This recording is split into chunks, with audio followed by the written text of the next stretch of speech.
오늘은 북이스라엘의 14번째 왕인 여로보암 2세에 대한 말씀을 살펴보겠습니다. 북이스라엘의 첫 번째 왕도 여로보암이기 때문에 우리는 두 왕의 이름을 구별해서 여로보암 1세, 여로보암 2세 이렇게 부르고 있습니다. 여로보암 2세는 지난 주일에 살펴보았던 예후의 증손자입니다. 이 여로보암 2세는 하나님 앞에서 어떻게 살았을까? 오늘 본문 말씀을 좀 살펴보겠습니다. 23절 보면 41년간 다스렸다는 말씀이 있고요. 성경은 언제나 왕에 대해서 평가할 때 첫 번째로 하는 것이 24절입니다. 여호와 보시기에 이 단어가 나옵니다. 네. 모든 왕이 여호와 보시기에라는 기준에 의해서 평가를 받습니다. 북쪽에 20명 그리고 남쪽에 20명 모든 왕들이 여호와 보시기에라는 기준으로 평가받습니다. 둘 중 하나입니다. 여호와 보시기에. 그래서 제가 우리도 똑같을 거다. 우리 인생에서 가장 중요한 단어는 여호와 보시기에 그 다음에 나오는 단어다. 이렇게 말씀드리는 것이죠. 하나님께서 보시기에 그 다음에 어떤 단어가 나올까? 여로보암은 북이스라엘 최고의 성공적인 통치자라고 말할 수 있는데 북이스라엘의 최고의 전성기로 이끈 자랑할 것과 업적이 엄청나게 많은 왕이었는데 성경은 여호와 보시기에 악을 행하였다 이렇게 혹평하고 있습니다. 그렇다면 세상 사람들이 아무리 여로보암 2세를 높이고 칭찬하고 국민들이 최고의 성군이라고 정말 훌륭한 왕이었다라고 칭찬할지라도 여로보암의 인생은 실패이죠. 근데 질문이요? 여호와 보시기에 악을 행하여의 반대말이 무엇일까요? 여호와 보시기에 정직하게 행하여입니다. 야샤르라는 단어를 씁니다. 우리가 믿는 하나님은 거짓말을 너무너무 혐오하세요. 그래서 다윗과 같이 엄청난 죄를 지은 사람도 하나님 앞에서 눈물을 흘리면서 정직하게 회개할 때 하나님께서 용서해 주세요. 그래서 우리 그리스도인들은 항상 이것을 기억해야 돼요. 우리의 인생에 대한 평가는 하나님이 내리실 것이고 하나님 보시기에 어떤 삶을 살았느냐가 중요한데 악을 행하였느냐 정직하게 행하였느냐 이렇게 평가한다. 이것이 성경의 기준이다 라는 것을 우리가 항상 기억하면서 하나님의 말씀 앞에서 내가 믿는 우리 하나님은 위대한 업적을 남기는 것보다 정직하게 사는 것을 더 기뻐하시니 하나님께서 보실 때 사람은 속일 수 있지요. 하지만 하나님을 속일 수는 없잖아요. 하나님 보시기에 내가 정직하게 살아가고 있는가? 이것이 선한 거죠. 그런데 24절 보시면 이 여로보암 2세는 느밧의 아들 여로보암의 모든 죄를 떠나지 않았다고 그랬어요. 그러니까 요아스의 아들 여로보암 2세도 느밧의 아들 여로보암 1세처럼 베델과 단의 금송아지를 제거하지 않았어요. 느밧의 아들 여로보암의 죄는 정치적 목적을 위해서 종교를 이용해 먹은 거예요. 예루살렘 성전으로 내려가면 남쪽의 유다 사람들의 말을 듣고 북쪽으로 올라와서 북이스라엘 사람들이 자기들을 죽이고 예루살렘의 왕에게로 다윗의 후손에게로 돌아가 버릴 것이 두려우니까 이제 예루살렘 성전으로 내려갈 필요 없다. 베델과 단의 금송아지를 만들어 놓고 이제 자신들이 이용해 먹을 수 있는 종교로 변형시켜 버려요. 왜곡시킨 거죠. 하나님의 말씀을 다 무시해요. 그들에게 금송아지는 풍요와 부와 생산력과 행복과 성공의 상징이에요. 그러니까 자기들이 이용해 먹을 수 있는 신으로 변형시키는 거예요. 국가를 위해서 봉사하는 신으로. 하나님을 위해서 하나님을 섬기는 것이 아니라 자신들을 위해서 하나님을 이용해 먹는 거예요. 우리도 마찬가지예요. 하나님을 위해서 우리가 존재해야지. 하나님이 말씀하신 대로 하나님을 섬기면서 예배해야지. 나를 위해서 하나님을 이용해 먹으면 그게 느밧의 아들 여로보암의 죄에서 벗어나지 못한 죄죠. 이런 걸 기복주의라고 해요. 자신을 위해서 하나님을 이용해 먹고 자기들 편한 대로 예배나 신앙을 왜곡시키는 것. 북이스라엘 20명의 왕들 중에서 이 느밧의 아들 여로보암의 죄를 떠난 사람이 단 한 사람도 없어요. 그러니까 북이스라엘은 아수르에 의해서 멸망할 때까지 베델과 단에서 금송아지 섬기고 우상 숭배한 거예요. 그래서예요. 그래서 조상들이 잘 살아야 돼요. 그래야 후손들이 생각 없이 우상 숭배에 빠지지 않을 수 있어요. 어머니 아버지가 바르게 살아야 돼요. 그래야 우리 다음 세대 아이들이 바른 신앙생활을 할 수 있어요. 25절입니다. 이스라엘 하나님 여호와께서 그의 종 가드에벨 아미떼의 아들 선지자 요나, 이 요나 선지자가 우리가 잘 알고 있는 니느웨에 가서 하나님의 말씀을 전했던, 그래서 지중해에서 던져서 큰 물고기 뱃속에서 사흘 있었다가 나왔던 바로 그 요나 선지자입니다. 요나 선지자가 활동했던 시기가 여로보암 2세 시대예요. 요나 선지자는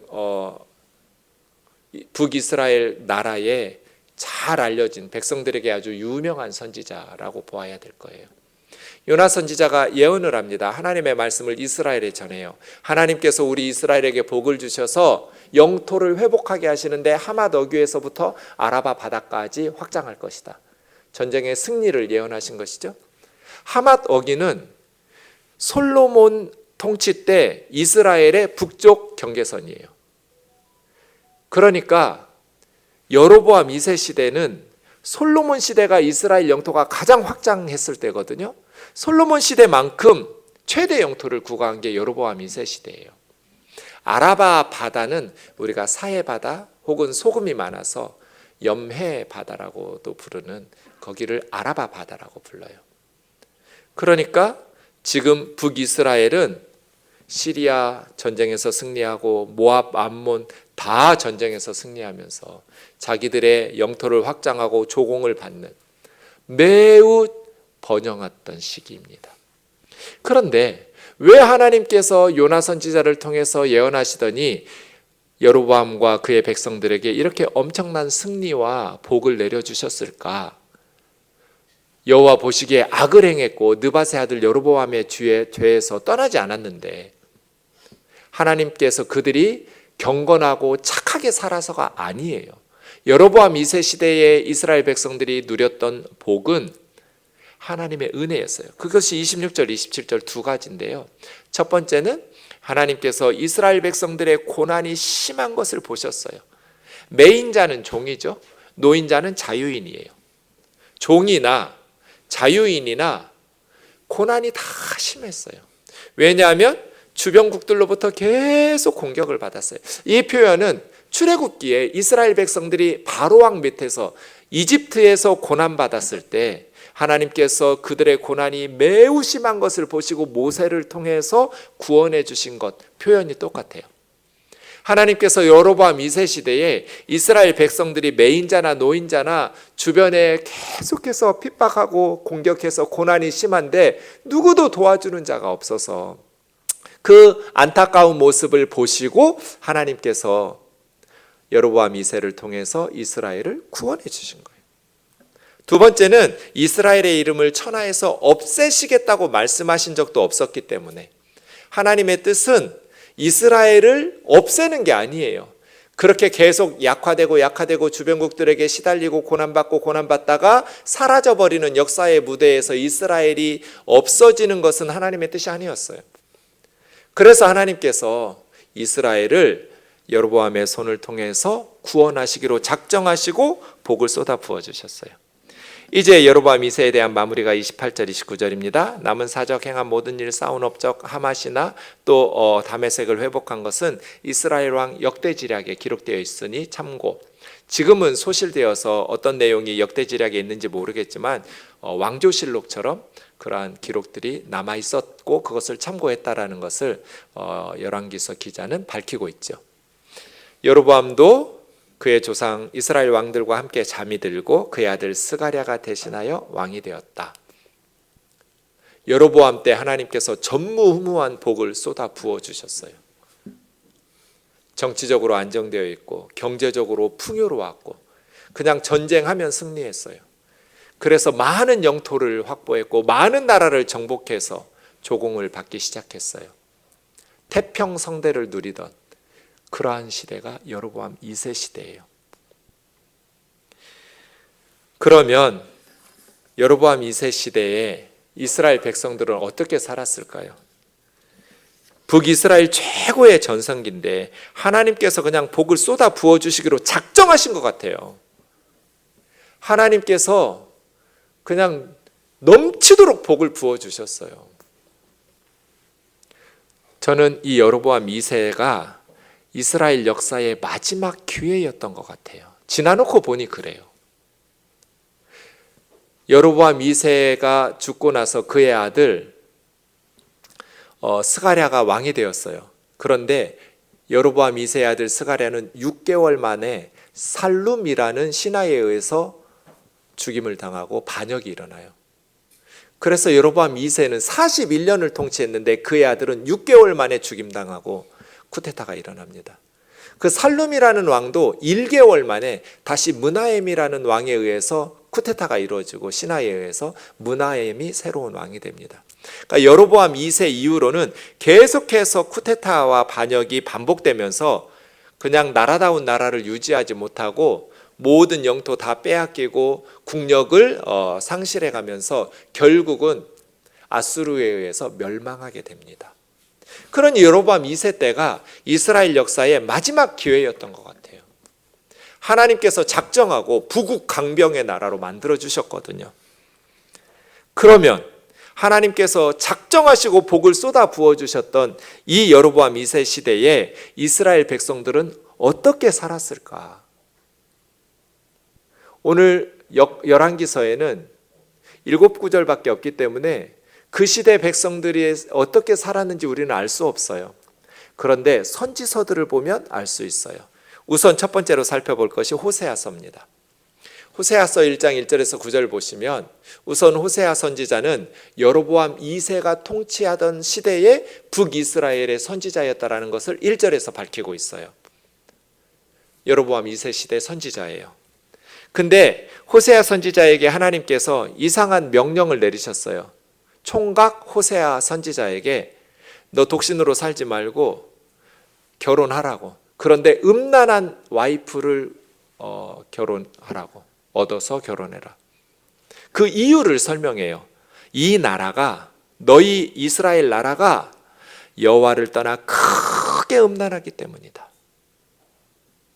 그러니까 여로보암 2세 시대는 영적으로 매우 크게 음란한 타락한 시대예요.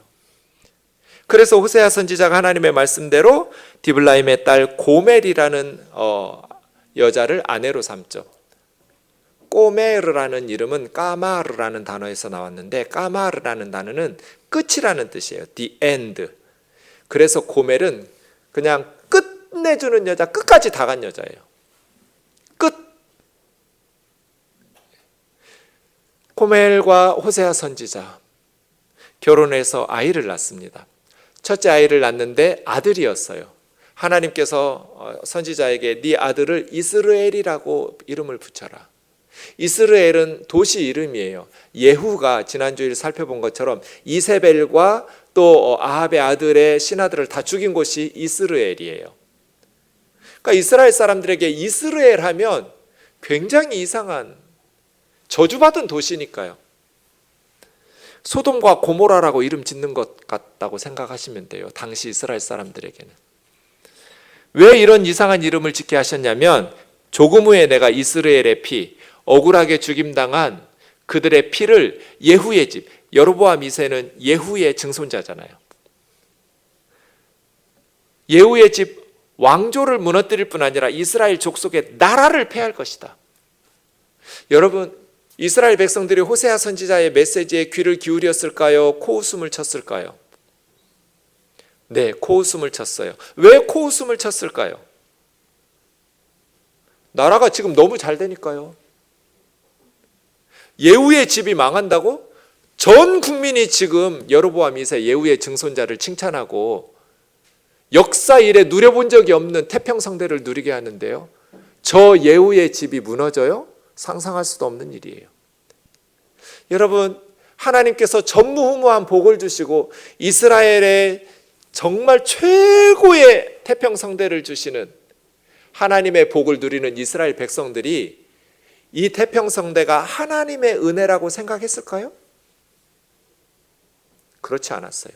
호세아서에 보면 하나님이 뭘 속상해 하시냐면, 고멜이 남편이 벌어다 준 돈으로 남편이 수고한 것으로 다 먹고 누리고 풍요를 누리는데 그것을 남편의 덕으로 말하지 않아요. 호세아의 덕이라고 말하지 않고 다른 남자에게 갖다 바쳐요. 이게 똑같아요. 이스라엘 백성들이 남편이신 하나님께서 은혜를 주시고 복을 주셔서 이렇게 태평성대를 풍요를 누리고 있는데, 그 하나님께서 주신 떡과 과일과 짐승, 양이나 소를 우상에게 갖다 바치면서 우상 때문에 우리가 이런 풍요를 누린다라고 예배하는 거예요. 이걸 하나님께서 호세아 선지서에서 속상해 하세요. 내가 베푼 은혜인데 이스라엘 백성들은 하나님의 은혜라고 생각을 안 했어요. 우상들 때문에 우리가 이런 풍요를 누린다고 생각하면서 살았어요. 우리가 누리고 있는 이러한 풍요가 하나님의 은혜인지, 아니면 세상의 부모나 직업이나 아니면 나의 노력이나 아니면 다른 것 덕분인지, 우리는 어떻게 생각하고 있나요? 반만년 역사 가운데 이 한반도에서 가장 풍요로운 시대가 지금 우리가 사는 시대예요. 이렇게 오랫동안 전쟁이 없었던 때가 이 한반도에 없었어요. 5,000년 역사 가운데. 이 평화가 누구 덕이에요? 우리가 누리는 이 풍요로움이 누구 때문이냐고요? 우리는 누구에게 감사하고 누구에게 영광을 돌리고 있는지. 아모스서도 보겠습니다. 아모스서도 1장 1절 보면 여로보암 시대입니다. 특별히 여로보암 때 큰 지진이 있었는데 그거 2년 전이에요. 그러니까 아모스 선지자는 경고예요. 엄청난 국가적 지진 앞에 하나님의 경고였어요. 그런데 아모스의 출신 도시가 드고아라는 성이에요. 지도에서 보시면 아시듯이 드고아는 북이스라엘 성읍이 아니에요. 베들레헴 밑에 있어요. 예루살렘 밑에. 그러니까 남유다 사람이에요. 아모스 선지자는. 근데 이 남유다 사람이 남한 사람이 북한 가서 말씀 전한 거하고 똑같아요. 남유다 드고아 목자 출신의 아모스가 왜 북이스라엘에 가서 말씀을 전했을까요? 북이스라엘에 아모스처럼 제대로 하나님의 말씀을 전할 선지자가 없었기 때문에. 왜 북이스라엘에 아모스와 같이 하나님의 말씀을 바르게 전할 선지자가 사라졌을까요? 아모스 2장 11절 12절 보면, 이제 여로보암 2세 시대에 부패하고 타락하니까 아들들 그리고 청년들이 들고 일어났어요. 기성세대를 향해서 하나님의 말씀을 전하기 시작했어요. 나실인이라는 것은 일정 기간 작정하면서 하나님 앞에 바친 사람들이에요. 그런데 나실인들은 절대로 포도와 관련된 걸 먹으면 안 돼요. 포도주도 먹으면 안 되고 생포도, 건포도, 포도 껍질, 포도 씨앗 아무것도 먹으면 안 돼요. 나실인 기간 동안에.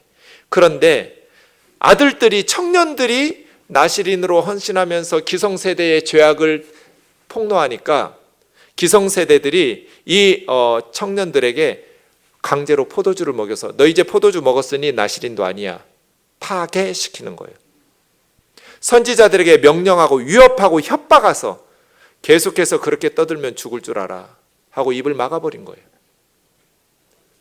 기성세대가 젊은 세대들을 위협하고 협박하면서 이제 더 이상 북이스라엘에는 바르게 하나님의 말씀을 전할 선지자가 사라져버렸어요. 이게 여로보암 2세 시대예요. 한반도에 전무후무한 풍요로운 시대인데 우리 다 행복해요? 젊은 세대들, 청년들이 희망이 있어요? 가난한 사람들도 자기 분야에서 성실하게 노력하면 결혼하고 애 낳고 행복하게 잘 살아갈 수 있어요? 성적으로 건강해서 가정이 또 이 사회가 하나님 앞에서 부끄러운 모습을 보이지 않고 그렇게 살아가고 있어요? 하나님은 지금 몸부림치고 계시거든요. 눈물 나도록 몸부림치고 계세요. 오죽하면 호세아 선지자에게 이런 메시지를 전하게 하셨겠어요. 하나님이 너무 괴로우시니까. 내 백성 이스라엘이 망하게 생겼다. 아모스야, 북쪽으로 좀 가라. 바른 말하는 청년들, 아들들, 젊은 나실인들, 선지자들 다 협박하고 세상 물정 모르는 소리 말라고 쥐어 박으면서 돈으로 유혹하고 포도주 마시게 하고 기성세대에 물들게 만들어가지고 다 타락시킨다. 아모스야, 좀 올라가라. 하나님은 이스라엘을 망하지 않게 하시려고 몸부림치고 계셨어요. 요나 선지자의 말씀을 들은 아수르 니느웨 사람들은 회개하고 부강한 나라가 되어서 결국 회개하지 않은 북이스라엘을 멸망시키고 정복했잖아요. 이스라엘이 멸망한 이유는 하나님의 은혜가 부족했기 때문이 아니에요. 하나님의 말씀이 부족했기 때문도 아니고 하나님의 사랑이 부족했기 때문도 아니에요. 하나님은 이스라엘을 멸망시키지 않으시려고 몸부림치셨어요. 이스라엘이 멸망한 이유는 끝까지 그들이 회개하고 돌아오지 않았기 때문이에요. 우리는 어떨까요?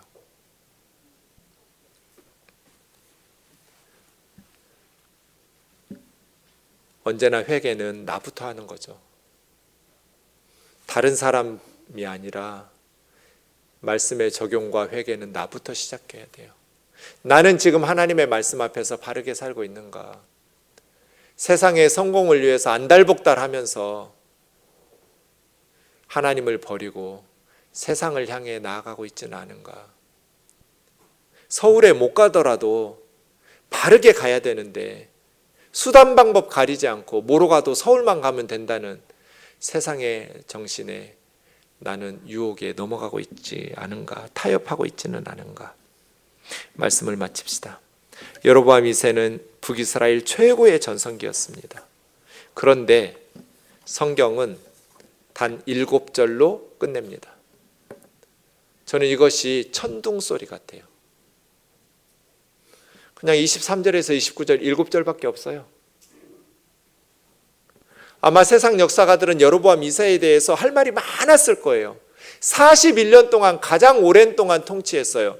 그리고 솔로몬 시대처럼 영토를 확장했어요. 수많은 전쟁의 승리를 이끌었고 백성들에게 태평성대를 누리게 했고, 그런데 하나님은 여로보암에 대해서 별로 하시고 싶은 말씀이 없으셨어요. 여로보암의 인생은 기록할 가치도 없는 하찮은 인생이라고 평가절하고 있는 것 같아요. 우리는 어떨까요? 하나님께서 우리의 하루하루를 지켜보실 때 값지게 여기실까? 아니면 세상 사람들은 부러워할지 모르겠지만 하나님께서는 기록할, 언급할 가치도 없다고 하찮은 인생이라고 평가하지는 않으실까?